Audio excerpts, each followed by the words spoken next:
नमस्कार शेतकरी मित्रांनो, माझं नाव ऋषिकेश अतुल जाधव, राहणार शेलू, तालुका चांदवड, जिल्हा नाशिक। आपण आपल्या क्रिम्सन व्हरायटीसाठी कोरोमंडल या कंपनीचे फिटसॉल ग्रेड पहिल्यापासून यूज करत आलेलो आहे।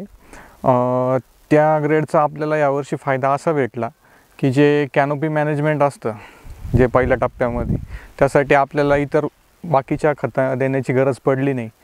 आणि सगळ्यात महत्त्वाचं म्हणजे ह्या व्हरायटीला जास्त PGR चालत नाही, त्या दृष्टीने आपण याचं PTOL करत राहिलो 30 दिवसाच्या अंतराने तर त्या PTOLमध्ये आपल्या पहिल्या PTOLमध्येच आपल्या लक्षात आलं की जे झाडामधलं न्यूट्रिशनल बॅलन्स आहे तो एकदम कंप्लीट होता आणि जे नॉर्मल काही खतांची डिफिशियन्सी होती ती आपल्याला ह्या ग्रेडच्या पुढच्या 2 नंबरचे ग्रेड यूज केल्यानंतर त्या डिफिशियन्सीसुद्धा टप्प्याटप्प्याने भरून निघत गेल्या।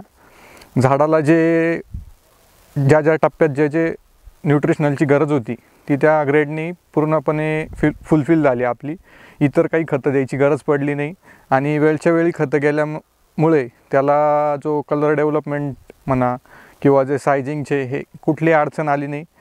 तसंच या ग्रेडमुळं आपल्याला आपले जे व्हरायटीमधले सगळ्यात मेजर प्रॉब्लेम तिचा कलर डेव्हलपमेंटचा आहे, त्याला काही प्रॉब्लेम आला नाही। ज्या फेरस डिफिशियन्सी वगैरे ज्या असतात त्यामुळे ह्या व्हरायटीला कलरचा प्रॉब्लेम येतो, तो काही आपल्याला आला नाही।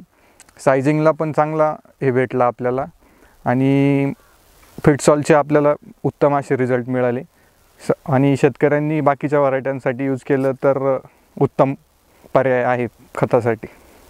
कोरोमंडल ग्रोमोर फिटसॉल, आता सगळं फिट आहे। तू रडू नको शेतकऱ्याची जात, तू मार मुसंडी आव्हानाला वाघाची अवलाद। तू चाल पुढं घड्याळ मातीत गाडून भीतीला अन दे ललकारी कसून कंबर संकट समयाला।